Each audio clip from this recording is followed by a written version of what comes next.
आज की का नाम है वेतन का दिन आ रहा है। ये जानना बहुत महत्वपूर्ण आती है तो परमेश्वर पास ही होते हैं और हमारे लिए उनके पास उपयुक्त योजना होती है। इससे पहले आज की शीख शुरू करें, मैं चाहती हूँ कि आप दैनिक कहानी पर ध्यान दें। वो लोकप्रिय बिगेस्ट लूजर के 8वें विजेता थे। परमेश्वर से स्पष्ट तौर से डैनी ने उसकी लत के बारे में बताया और बेहद परेशान और अनुतापित मनुष्य को एक विजेता बनाया, एक भारी वेतन दिवस के साथ जिसकी वो कल्पना भी नहीं कर सकता था। जीवन में दूसरा अवसर, नजर डालिए इस पर। डैनी और उसकी पत्नी डार्सी मिले, उनमें प्रेम हुआ और विवाह हो गया। दूसरे शादीशुदा जोड़ों की तरह उनके जीवन में भी उतार चढ़ाव आए, पर डैनी के लिए कुछ संघर्षों का सामना करना बेहद मुश्किल था। वो आज भी उस दिन को याद करता है जब जॉयस मायर उनके गिरजे में आकर बोली थी। उस अहम दिन ने उनका जीवन ही बदल दिया। हमने प्रार्थना की, परमेश्वर आप जानते हैं, हमें इशारा कीजिए, हमें बताइए कि ऐसी स्थिति में हमें क्या करना चाहिए। और जॉयस मायर बोलने के लिए आ रही थी। उन्होंने कुछ ऐसा कहा कि जिससे हमारा जीवन पूरी तरह बदल गया। और उन्होंने कहा, डैनी के जीवन में बहुत कुछ घटा उस क्षण के बाद से जब जॉयस बोली, पर जॉयस ने उस रात जो कुछ कहा उसे पूरी तरह समझने के लिए आपको जानना होगा कि वो डैनी के लिए क्यों प्रासंगिक था।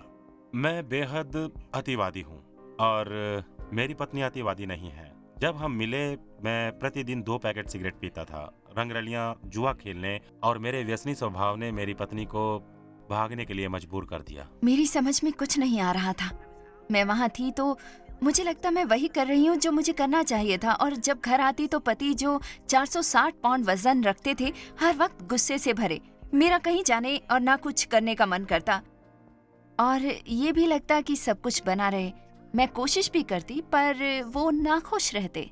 जब आपको व्यसन लग जाते हैं और अपने वश में कर लेते हैं, जैसा कि नुकसान की भरपाई करते हुए मेरे साथ हुआ, हिसाब करते हुए जब आपको पता चलता है कि 2 या 300 पाउंड गंवा रहे हैं तो आपका लक्ष्य 200-300 पाउंड जीतना हो जाता है। ये एवलांच की तरह होता है और तब आप और भी हारने लगते हैं। समस्या तब पैदा हुई जब मैंने 4 पाउंड का दांव खेलकर 1,18,000 पाउंड जीते। बहुत से लोग कह सकते हैं कि वो मेरे जीवन का सर्वश्रेष्ठ दिन था, पर मेरे लिए बदतर, क्योंकि उस दिन ने मुझे अपने चंगुल में जकड़ लिया। थोड़े ही समय में क्रेडिट कार्ड पर 45,000 पाउंड का कर्ज था जिसका कोई अंत न था। डैनी संघर्ष कर रहा था और डार्सी चीजों को ठीक करने की कोशिश। मैं कार ड्राइव कर रही थी। मैंने रोते हुए परमेश्वर से कहा, प्रभु मुझे राह दिखाइए, बताइए कि मैं क्या करूं। उन्होंने जवाब दिया, यही तो मुद्दा है डार्सी, कुछ मत करो। फिर कहा, मुझ पर विश्वास रखो और उसे मुझे सौंप दो, वो तुम्हारी जिम्मेदारी नहीं है। और मैंने उसके लिए प्रार्थना आरंभ कर दी कि परमेश्वर उसमें इच्छा शक्ति पैदा कीजिए और परमेश्वर उसे आशीष दे उन योजनाओं को पूरा करने की जो उसने उसके लिए सोच रखी है। मेरे दिमाग की बत्ती जल उठी और वो सब चीजें जिन्हें देख नहीं पाता था दिखने लगी। आवाज आई, डैनी, तुम्हारी संयम की कमी, तुम्हारा अनुशासनहीन जीवन सबको प्रभावित कर रहा है, खासतौर पर तुम्हारे बच्चों को जो तुमको अपना आदर्श मानते हैं। डैनी ने जुआ बंद कर दिया, पर कर्ज बहुत ज्यादा था। हमने प्रार्थना की, हे परमेश्वर, हमें कोई राह दिखाइए, बताइए कि हमें इस स्थिति में क्या करना चाहिए। और अक्षरशः उसी रात को हम शाम की सेवा में गए और जॉयस मायर बोलने के लिए आई और उन्होंने कुछ ऐसा कहा जिसने हमारे जीवन को पूरी तरह बदल के रख दिया, बेहतरी के लिए। आज मैं आपसे बात करूंगी उनके बारे में जो भागते फिरते हैं और कैसे बाइबल हमें बताती है उनका सामना करना। इसे मैं शुरू करूंगी इस विवरण से। देखो, आप में से कुछ कोशिश कर रहे हैं उन चीजों से दूर जाने की जिनके साथ आपको आगे बढ़ना है। जब आप किसी चीज से भागते हैं या किसी चीज से छुपते हैं और वो आपको अपने कब्जे में कर लेते हैं, क्योंकि यदि आप किसी चीज से डरते हैं तो हमेशा डरते रहेंगे। मुझे लगा वो परमेश्वर की आवाज का माध्यम बनकर मुझसे सीधे बात कर रही हैं, पर आप छेद में से बाहर नहीं कूद सकते। आपको योजना बनाकर एक समय में एक ही कदम उठाना होता है। हो सकता है आपको हजारों कदम उठाने पड़े, पर हर कदम के साथ आप मंजिल तक पहुंचते हैं। मैं ये जानता था और हमने विश्वास रखा, इसलिए हम वर्षों तक ये कर चुकाते रहे।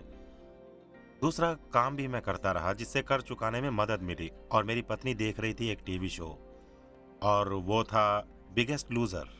एक बार जो प्रक्रिया शुरू हुई और उसने शो में भाग लेने का निश्चय किया, उसे लगा परमेश्वर कुछ कर रहे हैं, और जब उसने सीजन 7 के लिए प्रयास किया तो सीधा निर्माता के स्तर तक पहुंच गया।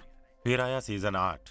मैंने उसमें फिर भाग लिया और उसी समय मैं और मेरी पत्नी अपने कर्ज की अंतिम किस्त चुकाने बैंक जा रहे थे। उस दिन हम कर्ज मुक्त हो गए और 2 सप्ताह बाद मुझे बिगेस्ट लूजर में शामिल होने का बुलावा आया। बिगेस्ट लूजर में मैं न केवल शामिल हो रहा था बल्कि अपना पूरा जीवन बदलने जा रहा था। बिगेस्ट लूजर में शामिल किए जाने का मुझे यकीन था क्योंकि हाल ही में मैंने अपने जीवन की सबसे ऊंची चोटी को जीता था, जो 45,000 पाउंड कर्ज की थी। मैंने उसे पूरा किया, एक एक कदम लेकर, परिश्रम द्वारा, बिना छोड़े और जानते हुए कि हर कदम मुझे आखिर तक ले जाएगा। डैनी शो का बिगेस्ट लूजर बना, पर डैनी और डार्सी दोनों जानते थे कि जीतना प्रलोभन का अंत नहीं। 2 वर्ष बाद भी हम प्रयास कर रहे हैं नई आदतों को अपनाने के लिए। मुझे अभी भी अपने पर अंकुश लगाना पड़ता है जब मैं रंगरलियां मनाने जाता हूँ। अभी भी मुझे तय करना पड़ता है कि नगद दूं। अभी भी मैं गड़बड़ी करता हूँ। हम सब करते हैं। अब के मुझ में और तब के मुझ में जो फर्क है वो है किसी भी हालत में पीछे ना हटना। बहुत से लोग पीछे हट जाते हैं जब थोड़ा सा ही फासला बचता है और वो जीत के अंतिम छोर तक पहुंचने ही वाले होते हैं। ऐसे समय में ही वो पीछे हट जाते हैं। उन्हें पीछे नहीं हटना चाहिए, पर वो देख नहीं पाते, मूल्यांकन नहीं कर पाते कि वो किस समय किस परिस्थिति में है। परिस्थिति बड़ी नहीं है परमेश्वर से। आपको करना केवल ये होता है कि विश्वास बनाए रखें, प्रयास ना छोड़ें, आप अंत तक पहुंचोगे।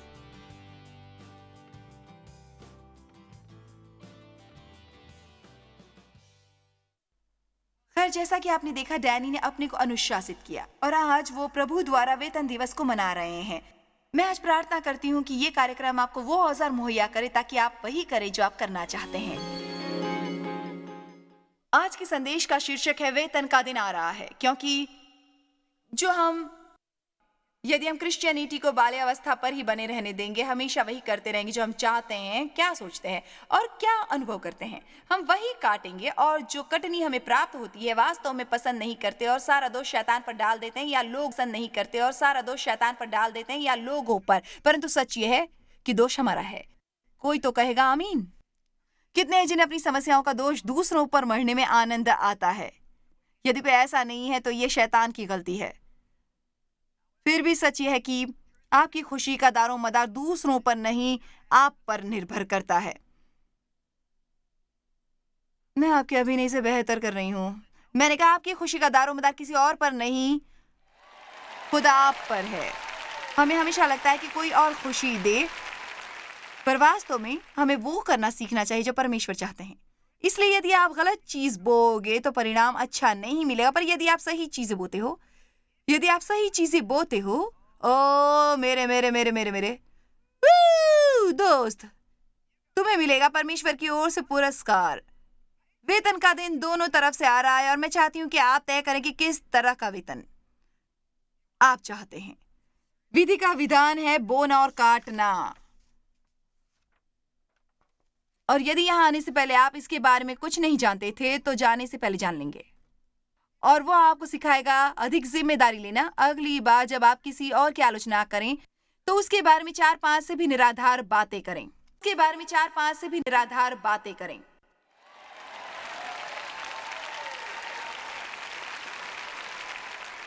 हमें परिपक्व होना चाहिए। ये तर्क संगत नहीं कि एक ही संदेश को हम बार बार बार बार बार बार सुनते रहें, बैठ जाएं और कहें आमीन आमीन, प्रभु की स्तुति करें, अच्छा क्या था, हालेलुया। मेरे विचार से मुझे वो डीवीडी खरीदनी चाहिए।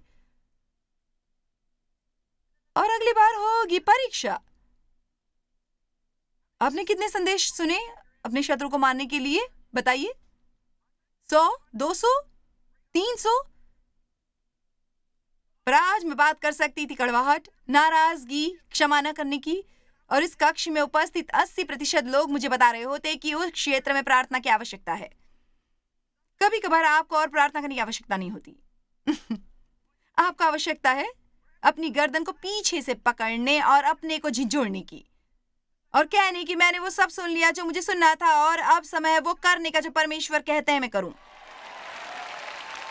भले ही मुझे बुरा लगे या भला। आपको ऐसा महसूस करने की जरूरत नहीं कि कोई उनसे बात करे। मेरा मतलब डेव यदि अभी के अभी मेरा दिमाग खाएं तो मैं घर चली जाऊंगी और उनसे बात नहीं करूंगी। पर जानते मैंने क्या सीखा? मैं उसे मकसद के लिए करूंगी, क्योंकि अब मैं शैतान के पैर नहीं जमने दूंगी, ना ही आने दूंगी अपने जीवन में उसे।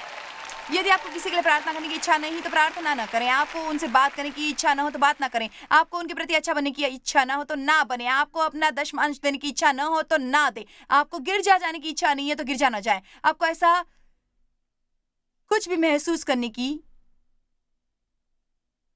जरूरत नहीं। मुझे आंतरिक शक्ति चाहिए प्रभु, मुझे ताकि मैं वो करूं जो आप करने को कह रहे हो, ना कि वो करूं जो मुझे अच्छा लगता है। अब आप एक बीज बोने जा रहे हैं जो आपके लिए लेकर आ रहा है एक महान पैदावार और वेतन दिन आपके जीवन में। कोई जोर से कह सकता है आमीन?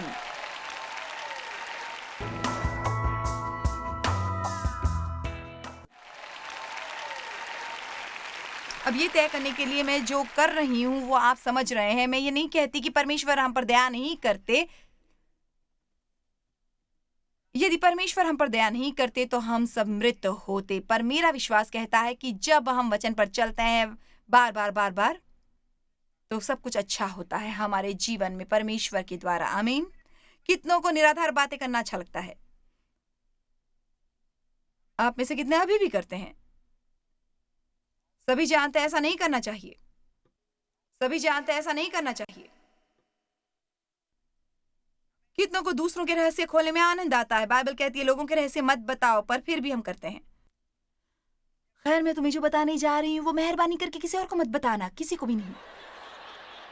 और फिर हम उसके बारे में धार्मिक होने लगते हैं। मैं बताने जा रही हूँ प्रार्थना कैसे करें। नहीं, आप उन्हें इसलिए न करें कि प्रार्थना करनी है। आप प्रार्थना इसलिए करें क्योंकि आप प्रभु से प्रेम करते हैं। ऐसा करना वैसे ही खराब है। इसे धार्मिक कहना और भी खराब है, क्योंकि मैं जानती हूं, मैं ये कर चुकी हूं। जो मैं आपको सिखाती हूं उसे खाने में आपको कोई समस्या नहीं होनी चाहिए, क्योंकि मैं सीधा मेरी प्लेट से दे रही हूं। उसे पहले मैं खाती थी। मैं सिद्धांत नहीं सिखा रही, मैं अपने जीवन से सिखा रही हूं। हालेलुया। मैं कुछ भी ऐसा नहीं बताऊंगी जो परमेश्वर मुझे पहले से नहीं बता चुके। परमेश्वर आपसे प्रेम करते हैं। सच मानिए, हमें उस जीवन का जरा भी पता नहीं जिसकी योजना परमेश्वर ने बना रखी है। मैं आज सोच रही थी हम वास्तव में परमेश्वर की अच्छाई समझ नहीं पाते। उनके पास अच्छी योजना है। मैं सोच भी नहीं सकती कि कोई ऐसा भी हो सकता है जो 10, 15, 20% के बराबर परमेश्वर की अच्छी योजना में फंसा हो। और मेरे विचार से जो मैं आपके साथ बांट रही हूं बहुत महत्वपूर्ण है। यही एक चीज है जिसे हमें जकड़ कर रखने की आवश्यकता है। आपके जीवन में जो चल रहा है उसे आप संपूर्ण रूप से बदल सकते हैं यदि आप जो दूसरों से अपेक्षा करते हैं वही आप करें। आप संपूर्ण रूप से उसे बदल सकते हैं जो आपके जीवन में चल रहा है।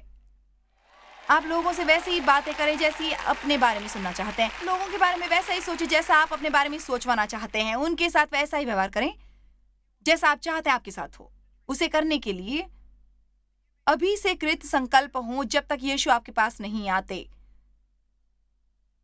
आप आश्चर्य में पड़ जाएंगे कि परमेश्वर आपके लिए करने जा रहे हैं और जानते हैं कि आपका व्यवहार किसी के लिए उचित हो सकता है और शायद वो आपके साथ वैसा व्यवहार न कर पाए, पर परमेश्वर फिर भी आपको पुरस्कृत करेंगे, यही किसी और के जरिए।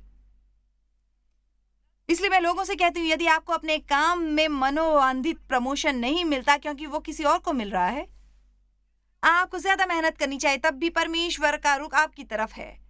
उनके प्रति आनंदित होइए, अच्छा कार्य करते रहिए। और इसके बाद भी यदि बॉस नहीं बदलता और आपका मूल्यांकन नहीं करता, परमेश्वर या तो उसे बाहर करेंगे या आपको वहां से बाहर कर देंगे, अच्छा काम दिलवाएंगे।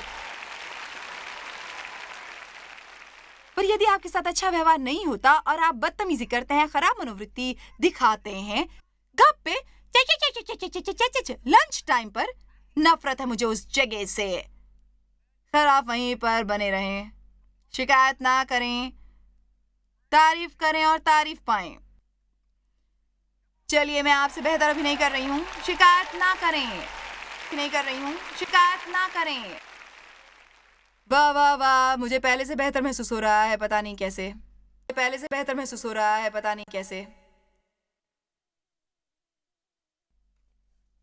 गलतियों 6, धोखा न खाओ, परमेश्वर ठड्डों में नहीं उड़ाया जाता। वचन 7। परमेश्वर को ठड्डों में नहीं उड़ाया जाता और ना ही दिखावे और व्यवसाय द्वारा या अनुभूति को दरकिनार करके। वो अनिवार्य रूप से धोखा खाता है जो परमेश्वर को बहकाने का प्रयास करता है। मनुष्य जो भी बोता है वही और केवल वही वो काटता है। जो अपने शरीर के लिए बोता है वो शरीर द्वारा विनाश की कटनी काटेगा, और जो आत्मा के लिए बोता है वो आत्मा द्वारा अनंत जीवन की कटनी काटेगा। हमें अपना मन छोटा नहीं करना चाहिए, निराश और व्याकुल नहीं होना चाहिए, और श्रेष्ठ और सही चीजें करें उचित समय पर।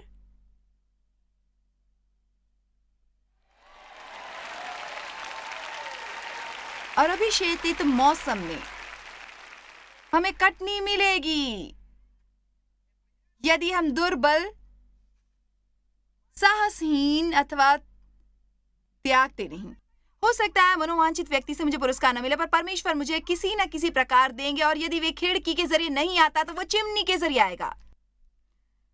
जो खिड़की के जरिए नहीं आता वो चिमनी के जरिए आएगा। जो परमेश्वर की शरण में आते हैं वो पुरस्कार पाते हैं, ऐसे पुरस्कार पाने वाले जो उन्हें परिश्रम से पाते हैं।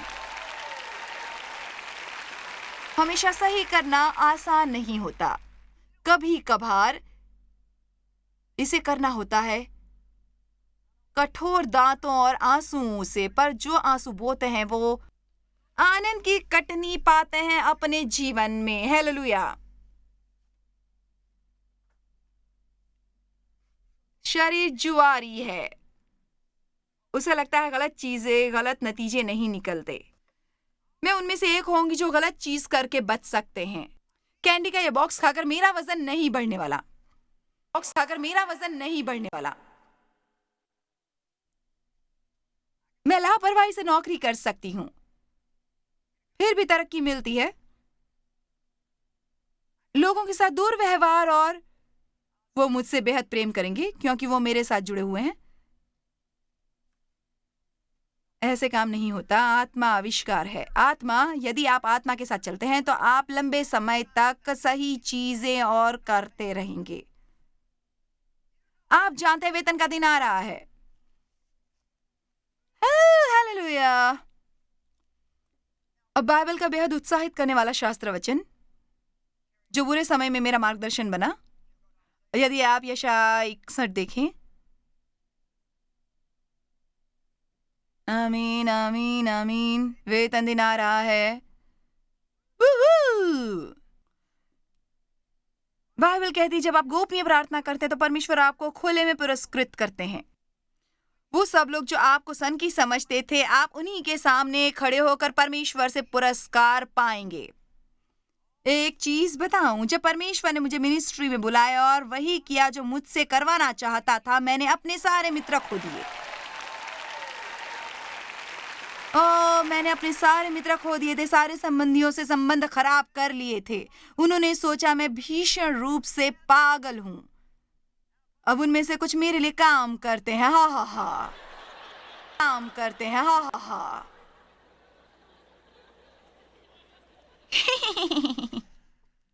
वो अच्छा लगा। परमेश्वर एक न्याय करता है। वो गलत को भी सही करते हैं। वो गलत को भी सही करते हैं। अपना पूरा जीवन तब तक कि मैंने परमेश्वर के वचन नहीं सीखे, शर्म में बिताया। मैं शर्मिंदा थी उसके लिए जो मेरे साथ हुआ। मेरे विचार से उसने मुझे बेतुका और अलग बनाया, और इसने मेरे जीवन को बर्बाद कर दिया। और कोई भी मुझे नहीं चाहता था, और ना ही कोई मुझे जानता था जो वास्तव में मुझे नहीं चाहेंगे। मुझे लगा मैं हमेशा 2 यम जीवन बिताऊंगी, तुच्छ जीवन। और मैं ऐसे जगड़ गई कि कुछ करने लायक ही नहीं रही, क्योंकि वो घट चुका था। और वो इसलिए कि मैं परमेश्वर के वचन से अनजान थी। और परमेश्वर ने शास्त्र वचन दिखाया जब मैं भावनाओं के जाल में फंसी थी। और वो कहता है वचन 7 यशायाह 61, तुम्हारी नाम धराई के बदले तुम्हें दूना भाग मिलेगा। तुम अपने भाग के कारण जय जयकार करोगे। तुम अपने देश में दूने भाग के अधिकारी हो जाओगे। तब नहीं जब वो स्वर्ग जाएंगे, जबकि वो यहां जीवित है। तुम अपने देश में दूने भाग के अधिकारी हो जाओगे और सदा। सुना नहीं आपने मुझे? शैतान ने आपका क्या चुरा लिया? परमेश्वर उसका 2 गुना आपको देने जा रहे हैं, 2 गुना, 2 गुना आपकी समस्याओं के लिए।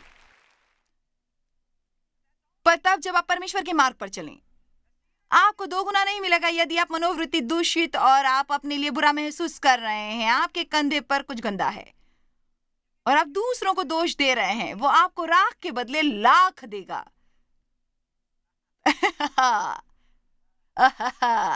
मैं कभी इसके बारे में नहीं सोचती।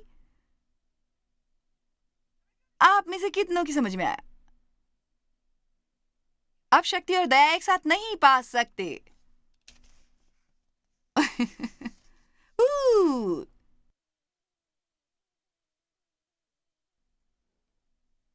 तुम अपने देश में दूने भाग के अधिकारी हो जाओगे और सदा आनंदित बने रहोगे, क्योंकि मैं परमेश्वर के न्याय में प्रीति रखता हूं।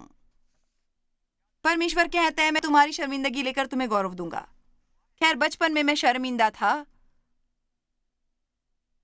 और आज गौरवान्वित। आमीन। परमेश्वर आपको तरक्की देंगे और देंगे साथ जो आपको भौचक्का कर देगा। परमेश्वर सारे द्वार खोल देगा जो इंसान के बस में नहीं।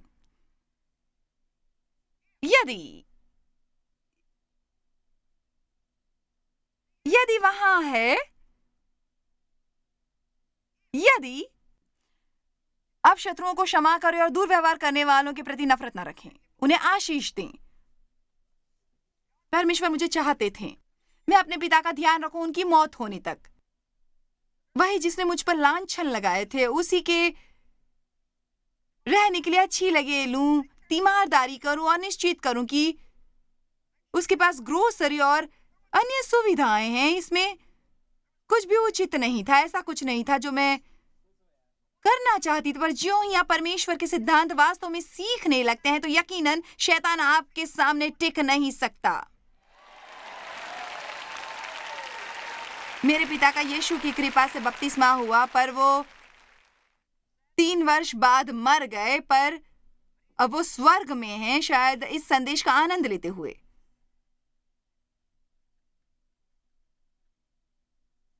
परमेश्वर ने सारी चीजें ले ली जिससे शैतान नुकसान पहुंचाता, और वो परमेश्वर के पक्ष में आ गई। अय्यूब 42:10। अब हम दयनीय अय्यूब के बारे में जानते हैं। उन्होंने अपने जीवन में कई उतार चढ़ाव देखे, सब कुछ उनसे विपरीत था, यहां तक कि उनके मित्र उनके खिलाफ थे। उनका फर्ज था कि वो उसे उत्साहित करते, आगे बढ़ने में मदद करते, पर उन्होंने वो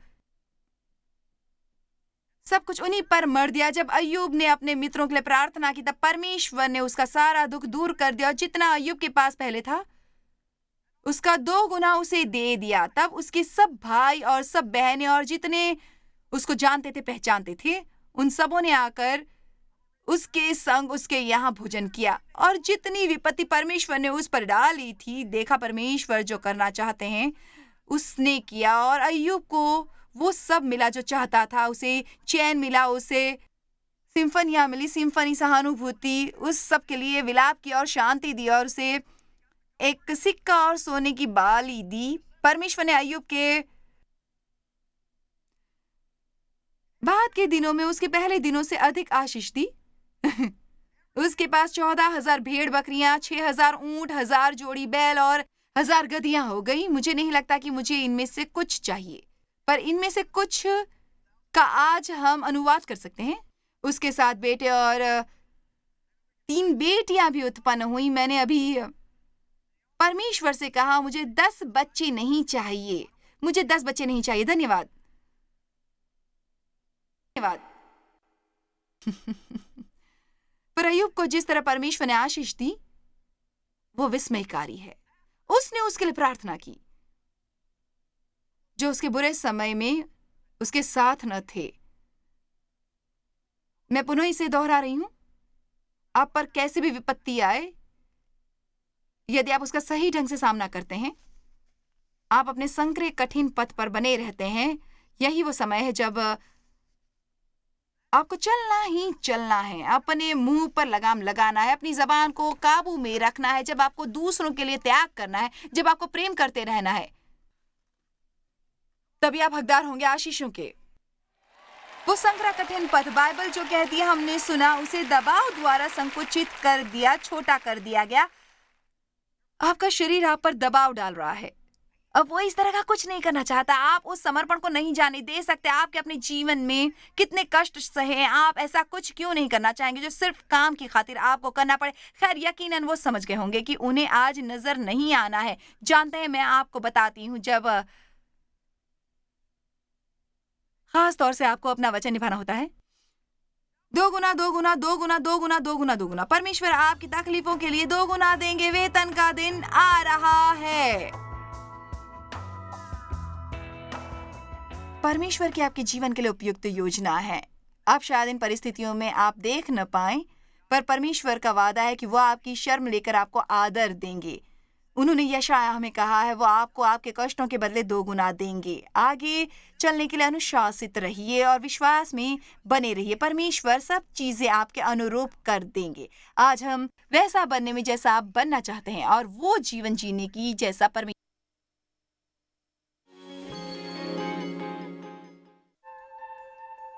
जॉय स्माइल मिनिस्ट्रीज में आप हमारे लिए कितने अहम हैं, इसका आपको अंदाजा नहीं। हम आपके आभारी हैं और हम धन्यवाद करते हैं अपने सब मित्रों और सहयोगियों का कि उन्होंने इस विश्वव्यापी सेवकाई को संभव बनाया। मिलकर हम भूखों को खिला रहे हैं, गरीबों को पहना रहे हैं और कई देशों में सुसमाचार पहुंचा रहे हैं। कृपया हमसे संपर्क करें या विजिट करें jmmindia.org पर। आज ही अपनी प्रार्थना के अनुरोध बताने के लिए, हमारे साधनों के बारे में और जानकारी और जॉयस की सभाओं का शेड्यूल जानने के लिए और हमारे सहयोगी बन जाएं दुनिया भर में मसीह का प्रेम बांटने के लिए। ये कार्यक्रम जॉय स्माइल मिनिस्ट्री के मित्रों और पार्टनर्स द्वारा प्रायोजित है।